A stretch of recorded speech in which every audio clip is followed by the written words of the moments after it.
So hey guys, welcome back to our YouTube channel. So finally we are back with our क्रिया शारीर series. इस series में हम लोगों ने चैप्टर नंबर 2 कंप्लीट कर लिया था। आज हम लोग चैप्टर नंबर 3 देखेंगे जिसका नाम है दोष धातु मल परिचय। अभी तक हम लोगों ने चैप्टर 2 में देखा था कि किस तरीके से जो दोष धातु मल होते हैं उनका पंच भौतिक संगठन क्या होता है। आज हम लोग उसके बारे में डिटेल में पढ़ेंगे कि दोष एग्जैक्टली होता क्या है, धातु क्या होता है, मल क्या होता है। उसी के बारे में हम लोग पढ़ेंगे कि अलग अलग आचार्यों ने क्या क्या बताया है। तो दोष की अगर हम लोग बात करें तो सिंपल आयुर्वेद में वात, पित्त और कफ, ये तीन जो होते हैं ये दोष होते हैं। दोष नॉर्मली दोष जो हिंदी में अगर बोले या संस्कृत साहित्य की बात करते हैं तो दोष का मतलब तो विकार होता है, मतलब कोई बेकार चीज़। लेकिन आयुर्वेद में ये तीन दोष होते हैं। एक तरीके से कह सकते हैं कि आयुर्वेद के त्रिस्तंभ होते हैं, इन पे ही पूरा आयुर्वेद टिका हुआ है। इनको ही अच्छे तरीके से समझने से हमारी जो आयुर्वेद की बेसिक अंडरस्टैंडिंग है वो बहुत अच्छी हो जाती है। एक एग्जांपल से समझते हैं, जैसे एक ट्रेन है, ट्रेन की पहिए हैं और ये इसका स्टीम इंजन है जहाँ से कोयला डाल के हम लोग ट्रेन को आगे बढ़ाते हैं। अब ये ट्रेन जो है ये हमारी बॉडी है, इसको ऐसे रिलेट कर सकते हैं। और इसमें जो कोयला डाल रहे हैं, कोयला जिससे ये ट्रेन आगे बढ़ रही है, इसको पित्त से हम लोग रिलेट कर सकते हैं। और जो ये पहिए हैं, पहियों में जो ग्रीस लगा हुआ है उसको हम लोग कफ बोलते हैं। और इन दोनों की मदद से ये जो बॉडी चल रही है आगे, इसको हम लोग वात बोलते हैं। अब शरीर से इसको रिलेट करेंगे तो क्या क्या होगा। जैसे हमारी बॉडी है, हमारी बॉडी के अंदर जो भी मैकेनिज्म्स वाले चीज़ें होती हैं वो अपना पित्त करवा रहा है, पाचन करवा रहा है पित्त, देखने का काम, सोचने का काम, ये सब पित्त के द्वारा होता है। इसके बाद जो कफ होता है ये बॉडी को लुब्रिकेशन प्रोवाइड करता है, जॉइंट्स को लुब्रिकेशन प्रोवाइड करता है। और जो वात होता है ये बॉडी के मूवमेंट को अच्छे तरीके से देखता है। जो पित्त होता है और कफ होता है, ये दोनों पंगु होते हैं, मतलब दोनों लंगड़े होते हैं। ये अपने आप चल फिर नहीं सकते, इनको चलाता कौन है? वात। वात जो है वो कफ और पित्त दोनों को चलने में मदद करता है। इतनी चीज़ें क्लियर हो गई होंगी आई थिंक। तो और आगे देखते हैं कि क्या क्या चीज़ें हैं, इसको और डिटेल में देखते हैं कि बुक में क्या लिखा हुआ है। इतनी बेसिक अंडरस्टैंडिंग हो गई होगी, अब जब आगे देखेंगे तो और ज़्यादा अच्छे तरीके से समझ में आएगा। वही लाइन लिखी हो ये यहाँ पे कि संस्कृत साहित्य में दोष को तो विकार बोलते हैं, लेकिन आयुर्वेद में दोष है वात, पित्त, कफ हम लोग यूज़ करते हैं। यहाँ पे कफ जो है वो श्लेष्मा नाम दिया है, उसका पर्याय है दोनों, ठीक है। ऐसा कोई वो नहीं है कि कफ की जगह श्लेष्मा यूज़ हो गया तो अरे ये क्या हो गया। तो कफ और श्लेष्मा दोनों सेम होता है, वायु और जो वात होता है वो भी सेम होता है, ठीक है। और जो अग्नि होती है, अग्नि को हम लोग पित्त से रिलेट कर सकते हैं। इतनी चीज़ें ध्यान में रखिएगा। अब इसकी जो नेक्स्ट लाइन है कि ये लिखा हुआ है यहाँ पे कि ये जो होते हैं वात, पित्त और कफ, ये शरीर में जब समावस्था में रहते हैं, एकदम इक्विलिब्रियम में रह रहे हैं, सबका जो भी जिसका काम था वो अपने अच्छे तरीके से कर रहा है, ये बॉडी में रहने से कोई दिक्कत नहीं आ रही अगर ये समावस्था में है। समावस्था मतलब इक्विलिब्रियम में है। अगर ये बढ़ते हैं या घटते हैं उनकी वजह से शरीर को दूषित कर देते हैं, इसीलिए इनका नाम दोष बोला गया है। ये बढ़ने से, घटने से, विषम होने से ये शरीर को दूषित कर देते हैं, जिसकी वजह से हमारे शरीर में विकार उत्पन्न होता है, व्याधि उत्पन्न होती है। ऐसा आयुर्वेदिक कॉन्सेप्ट बोलता है।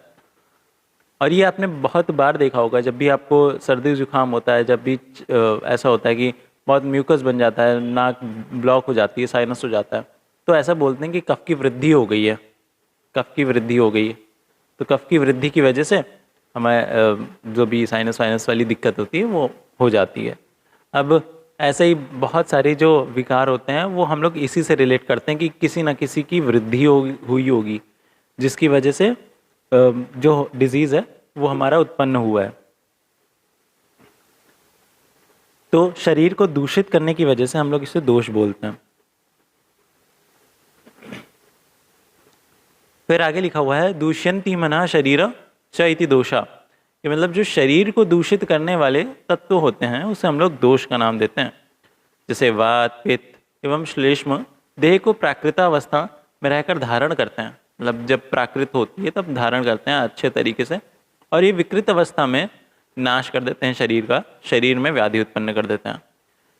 प्राकृत अवस्था मतलब इनका जो नॉर्मल स्टेट है, नेचुरल स्टेट है, उसे बोलते हैं, और विकृतावस्था जो विषम अवस्था होती है जिसमें ये या तो बढ़ जाएंगे या कम हो जाएंगे, वो वाला स्टेट होता है। इसी कारण से यह देह रूपी भवन के त्रिस्तंभ कहे जाते हैं। ठीक है, त्रिस्तंभ होते हैं। देह को अपने उपर्युक्त कर्म के द्वार साधे रखने के कारण इन्हें त्रिस्थूल भी कहा जाता है। तो ये कुछ पर्याय हैं इसके, तो ध्यान में रखिएगा। फिर दोष की संख्या की बात करते हैं। तो देखो, दोष की अगर बात करें तो दोष होते हैं 2। आप कहेंगे 2, अभी तो 3 बोल रहे थे। पहले होता है शारीरिक दोष, शारीरिक दोष और मानसिक दोष। जो शारीरिक दोष होता है वो होता है वात, पित्त, कफ, और जो मानसिक दोष होता है वो होता है रज और तम। इतना ध्यान में रखिएगा। जो शरीर को दूषित करते हैं वात, पित्त, कफ, जो मन को दूषित करते हैं रज और तम। ठीक है, ये रजतम जैसे वात, पित्त, कफ समावस्था में रहने पे, प्राकृतावस्था में रहने पे शरीर को धारण कर रहे थे, अच्छे तरीके से चला रहे थे बॉडी को, उसी तरीके से रज और तम अगर प्राकृतावस्था में है, सही क्वांटिटी में है, तो ये मन को धारण करते हैं, और इन्हीं की वजह से जो मन होता है उसमें कोई भी डिजीज़ नहीं उत्पन्न होती है, कोई भी मेंटल डिसऑर्डर्स नहीं होते हैं। तो यही है। अगर कोई आपसे पूछे कि दोष कितने होते हैं तो 2 बताइएगा, शारीरिक दोष और मानसिक दोष। फिर शारीरिक दोष में 3 दोष होते हैं जिसको हम लोग त्रिदोष कहते हैं, वात, पित्त, कफ। मानसिक दोष में 2 होते हैं, रज और तम। अब आगे देखते हैं कि और क्या है इसमें दोष संख्या में। कि दोष संख्या में लिखा हुआ है कि दोषों की संख्या के विषय में सभी आचार्यों के मत एक हैं। वात, पित्त और कफ को ही दोष माना गया है। वायु, पित्तम, कफ चेति त्रयो दोषा समासता विकृतः विकृतः देहम घनन्ति ते वर्तयन्ति च। मतलब क्या बता रहे हैं इसमें कि वात, पित्त एवं कफ ये 3 दोष होते हैं, विकृत होकर शरीर को नष्ट कर देते हैं। अभी हम लोग जो पढ़ा, अविकृत होने पर स्वस्थ प्रदान करते हैं, मतलब हेल्थ बनाए रखते हैं। चरक ने क्या बोला है? वायु, पित्तम, कफ से चोक्ता शरीरो दोष संग्रह मनसः पुनः शिष्टो रजस्तम एव चः। मतलब ये बता रहे हैं चरक कि वात, पित्त, कफ ये 3 शारीरिक दोष होते हैं और रज और तम ये मानसिक दोष होते हैं। अष्टांग हृदयकार ने भी रज एवं तम 2 दोषों को माना है।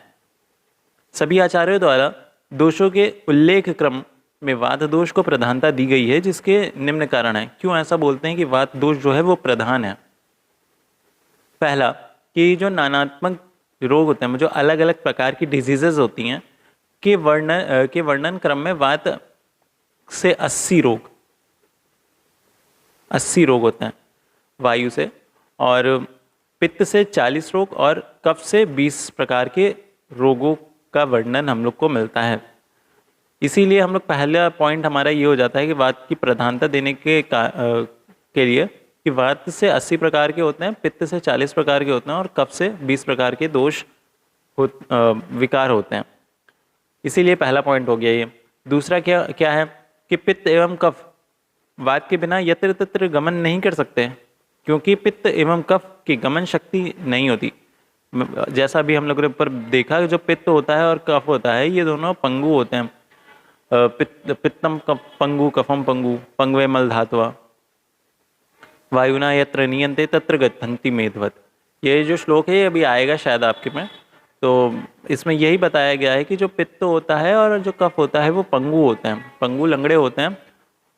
ये खुद से यत्र तत्र मतलब इधर उधर गमन नहीं कर सकते, मूवमेंट नहीं कर सकते। इनको मूवमेंट कराने वाला वात होता है। आशुकारी एवं भयंकर रोगों का कारण वात होता है। धातु की बात करें, धातु में तुन प्रत्यय होकर धातु शब्द बनता है। अब सुश्रुत ने धातु शब्द की निरुक्ति धारणा धात्वा बताई गई है, अर्थात शरीर को धारण करने वाला तत्व धातु कहलाता है। अब दोष हो गया हमारा। अब धातु में हम लोग ये देख रहे हैं कि जैसे दोष था वात, पित्त, कफ, वात, पित्त और कफ, वैसे ही धातु होते हैं जो शरीर को धारण करते हैं। शरीर को धारण करते हैं और पोषण करते हैं, पोषण करते हैं। ये दो काम धातुओं के होते हैं। धातु हमारे बॉडी में 7 प्रकार के होते हैं। अगर ये विषम अवस्था में आ गए, ये प्राकृत अवस्था में नहीं है, तो ये किसको दूषित करेंगे? धातु को। धातु के दूषित होने से हमारा शरीर दूषित हो जाएगा, क्योंकि हमारा शरीर होता क्या है? दोष धातु मलमूलम ही शरीरम। ठीक है, तो इतना चीज़ें आई होप बहुत समझ में आ गई होंगी, बहुत ज़्यादा कठिन नहीं है। फिर धातु की संख्या बात करते हैं, तो धातु 7 होते हैं। धातु 7 होते हैं। रसासक्त मांस मेद अस्थि मज्जा शुक्राणी धातुआ सप्तदुष्या। रसा असृक मतलब रक्त बोलते हैं, इसका ये पर्याय होता है। रस, रक्त, मांस, मेद, अस्थि, मज्जा और ये शुक्र, ये धातुएं लघु वाग्भट ने बताई हैं। इन्हें दूष्य भी कहते हैं। दूष्य क्यों कह रहे हैं? क्योंकि ये दूषित होते हैं, इसलिए हम लोग इन्हें दूष्य बोलते हैं। अब क्या होता है रस, रक्त, मांस, मेद, अस्थि, मज्जा, शुक्र? तो रस जो होता है वो होता है जो प्लाज्मा होता है, हमारा लिम्फ टिश्यू होता है, जो हम लोग आहार रस ग्रहण करते हैं। आहार रस ग्रहण करा, उसका परिपाक हुआ, उसका डाइजेशन हुआ, तो हम लोग को पहला मिला अपना धातु रस। फिर उसके बाद रस के बाद बनता है रक्त। रस, रक्त, मांस, मेद, अस्थि, मज्जा, शुक्र, इसी तरीके से आगे आगे बनते रहते हैं। इसमें बहुत अलग अलग तरीके के कह सकते हैं कि लोगों ने बताए हैं, आचार्यों ने बताए हैं कि न्याय होते हैं कि किस तरीके से इनका फॉर्मेशन होता है, वो अभी हम लोग आगे पढ़ेंगे। अभी के लिए बस इतना याद रखिए कि पहले रक्त बनता है, पहले रस, फिर रक्त, फिर मांस, मेद, अस्थि, मज्जा, शुक्र, इस तरीके से शुक्र बनता है। फिर उपधातु की बात करते हैं, तो ये जो उपधातु होता है ये धातु जैसा ही होता है, लेकिन ये बस पोषण नहीं करता है। धातु का काम क्या था? कि पोषण कर रहा था, धारण कर रहा था। अब ये जो उपधातु है ये पोषण नहीं कर रहा है, ये बस धारण कर रहा है। ठीक है, इतनी चीज याद रखिएगा कि ये उपधातु होता है, सिर्फ धारण करता है, पोषण नहीं करता। अब यहाँ पे लिखा हुआ है उपमितम धातु भी इति उपधातु, अर्थात जो धातु के समान हो अथवा उसके स्वरूप जैसा हो उसे उपधातु कहते हैं। जो शरीर के आधार तो प्रदान करे परंतु उसका पोषण ना करे, उसको उपधातु कहते हैं। अब इनकी संख्या की बात करें तो कौन कौन से धातुओं का कौन कौन सा उपधातु होता है, यहाँ पे एक टेबल दी गई हुई है अलग अलग का। आप लोगों को अगर एक याद करना है तो आप अष्टांग संग्रह का याद कर सकते हैं, क्योंकि क्रिया शरीर में अष्टांग संग्रह, अष्टांग हृदयम को ज़्यादा प्रायोरिटी देते हैं, इसलिए ये वाला याद रखिएगा। बाकी याद और भी रख सकते हैं, जैसे षडांगधर का है, षडांगधर का भी इम्पोर्टेंट आता है यहाँ पे। बाकी धीरे धीरे जब जैसे जैसे आगे बढ़ते जाएंगे वैसे वैसे आपको चीज़ें पता चलती जाएंगी, तो आपको याद होता रहेगा। जैसे रस का कोई उपधातु नहीं होता इनके अकॉर्डिंग, अष्टांग संग्रह के अकॉर्डिंग, बट सुश्रुत और चरक बताते हैं कि स्तन्य और आर्तव होता है, और षडांगधर भी बताते हैं कि स्तन्य होता है। तो इसलिए यहाँ पे ये वाली चीज़ याद रखिएगा कि रस का क्या होता है? स्तन्य और आर्तव। रक्त का क्या होता है? कंडरा और सिरा। बाकी सबने यही बताया, षडांगधर ने बताया आर्तव होता है। मास का बात करें, क्योंकि एमसीक्यू में आते हैं, एमसीक्यू में आते हैं क्वेश्चन, तो वहाँ पे दिक्कत आ जाती है, इसलिए आपको याद रखना है। मास का है वसा, वास लिखा हुआ है, वसा और त्वचा, यहाँ पे भी वसा और त्वचा, वसा त्वचा सबने बोला है, षडांगधर ने बोला है वसा। मेद की बात करें तो स्नायु और संधि बोला है। अभी इसके बारे में समझ नहीं आ रहा होगा, आई नो, कि स्नायु क्या होता है, संधि क्या होता है, वसा क्या होता है, कंडरा क्या होता है, सिरा क्या होता है, स्तन्य क्या होता है, आर्तव क्या होता है। ये धीरे धीरे चीज़ें आपको समझ में आएंगी, स्तन्य मतलब क्या होता है, आर्तव मतलब क्या होता है। बट यहाँ पे अभी के लिए आप याद कर लीजिए, क्योंकि आप याद करेंगे तो आपके आगे जब समझ में आएगा तब आपको ईजी रहेगा। मेद की बात करें तो मेद है स्नायु और संधि, मेद का सिरा स्नायु, मेद का स्नायु और स्वेद बताया षडांगधर ने। अस्थि का और मज्जा और शुक्र का इन्होंने नहीं बताया, इन्होंने भी नहीं बताया।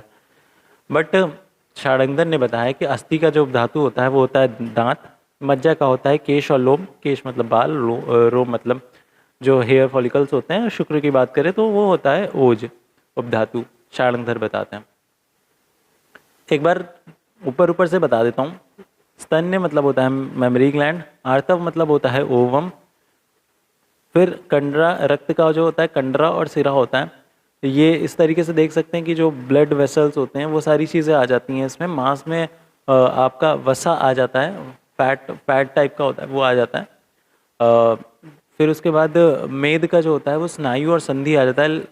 स्नायु, संधि, लिगामेंट्स और जॉइंट्स जो होते हैं वो आ जाते हैं। फिर दंत तो आपको पता ही है, केश, रोम, ये सब भी चीज़ें आपको पता है। ओज ओज अपना जो ओज जो होता है, ओज अपना कह सकते हैं कि इम्यूनिटी से हम लोग रिलेट करते हैं। इम्यूनिटी जो हमारी होती है, ये दो तरीके का होता है, पर और अपर ओज। ये आपका आगे आएगा चैप्टर, ओज चैप्टर, तो उसमें आप और अच्छे तरीके से समझेंगे। अभी के लिए बस इतना याद रखिए कि इम्यूनिटी होती है, सारभूत उपधातु होती है। फिर मल की बात करें तो दोष धातु मलमूलम शरीरम, ये शरीर की डिफिनेशन है। शरीर की डिफिनेशन वो होती है कि दोष धातु और मल ये शरीर बनाते हैं। और दोष एवं धातु के पश्चात आयुर्वेदीय आचार्यों ने मल की गणना करी है। मल की क्या होती है? मृज्यते शोध्यते इति मला। ये इसका क्या तात्पर्य होता है कि शरीर को जो निर्मल एवं शोधित करता है वो मल कहलाता है। निर्मल और शोधित करना मतलब बॉडी को साफ सुथरा रखना, ये मल का काम होता है। मल जब बनता है, मल जैसे कोई भी धातु होती है, जैसे रस धातु है, तो रस धातु दो में डिवाइड करेगी, एक प्रसाद भाग और एक किट्ट भाग। किट्ट भाग जो होता है वही मल बनाता है, और प्रसाद भाग होता है ये आगे की धातु बनाता है। ठीक है, आगे की धातु बनाता है। अब इसका मल जो होता है वो अलग हो जाता है। अब भी सबके अलग अलग मल होते हैं धातुओं में, तो वो आप आगे पढ़ेंगे। और आगे की धातु रस, रक्त, मांस में इस तरीके से बनता रहता है। ठीक है, तो इतनी चीज़ें ध्यान में रखिएगा। और आगे लिखा हुआ है कि शारंगधर ने मल शब्द की व्युत्पत्ति मलिनीकरणा मलहा इस प्रकार दी है। इस प्रकार जो शरीर को मलिन करे, यही बताते हैं कि मलिन जो करता है उसे मल कहते हैं। फिर अब यहाँ पे ये बताया गया है कि जो धातु होते हैं उनके कौन कौन से मल होते हैं। जिस तरीके से हमने अभी उपधातु देखा था, उसी तरीके से हम लोग को मल को भी देखना पड़ेगा। जैसे रस का होता है कफ, रक्त का होता है पित्त, मांस का होता है खमल, मेद का होता है स्वेद, अस्थि का होता है नख और रोम, मज्जा का नेत्र, मल, त्वच और स्नेह, शुक्र का ओज। इतनी चीज़ें आपको याद रखनी पड़ेंगी। अष्टांग हृदय वाला आप याद रख सकते हैं, बाकी एक बार ये वाले भी पढ़ लीजिएगा, ताकि ऐसा ना हो कि अगर आ जाए तो आप कुछ बता ना पाए। जो भी अलग अलग चीज़ें हैं, जैसे मांस का खमल है तो खमल सब में है, जिसमें कुछ अलग आता है वो आप देख सकते हैं कि वो किसने दिया है और क्यों दिया है। बाकी बस इस चैप्टर में इतना ही चीज़ें अभी हम लोग को पढ़नी है। बहुत ज़्यादा डीप में अभी जाने की ज़रूरत नहीं, क्योंकि जितना ज़्यादा डीप में जाएंगे उतना ज़्यादा, मतलब आयुर्वेद तो है ही बड़ा, जितना डीप में जाते जाएंगे वो उतनी डीप में आती रहेंगी। हर एक वर्ड को बहुत ज़्यादा डीप में डिफाइन करा जा सकता है, लेकिन आप उस चैप्टर के आने का इंतज़ार करिए। वो जब चैप्टर आएगा तो आपको और ईजिली चीज़ें समझ में आएंगी उस चैप्टर में, क्योंकि उस चैप्टर में और चीज़ें अच्छी तरीके से बताएंगे। जैसे वात पित्त कफ है, तो अभी हम लोगों ने बेसिक देखा कि वात पित्त कफ होता क्या है। अभी इसके जो अलग अलग चैप्टर्स हैं वो हम लोग देखेंगे तो और अच्छे तरीके से आएगा कि वात क्या होता है, पित्त क्या होता है, कफ क्या होता है, और इसके कौन कौन से भेद होते हैं, इसका क्या क्या काम होता है, ये कहाँ कहाँ पे मिलता है, क्या स्थान होता है। ये सारी चीज़ें हम लोग आगे जब वात पित्त कफ चैप्टर आएगा उसमें देखेंगे। बाकी तब तक के लिए पढ़ाई करते रहिए, और जो भी चीज़ें मैंने बताई हैं वो सारी चीज़ें एक बार अच्छे तरीके से नोट्स बना के नोट्स के फॉर्म में लिख लीजिए, ताकि आपके लिए ईजी रहे। और पदार्थ विज्ञान की पहली वीडियो, मतलब पदार्थ विज्ञान का चैप्टर 1 देख के आइए, तब आपको और अच्छे तरीके से समझ में आएगा। जब उसमें मौलिक सिद्धांत है ना, मौलिक सिद्धांत अगर आपको अच्छे तरीके से आ रहे हैं, 11 होते हैं, तो उनका वो अच्छे तरीके से आपको समझ में आ गए तो यहाँ पे दिक्कत नहीं आएगी। तो वो देख लीजिएगा। बाकी मिलते हैं आपसे नेक्स्ट वीडियो में चैप्टर 4 में। तब तक के लिए पढ़ाई करते रहिए, मज़े करते रहिए। Tata, bye bye.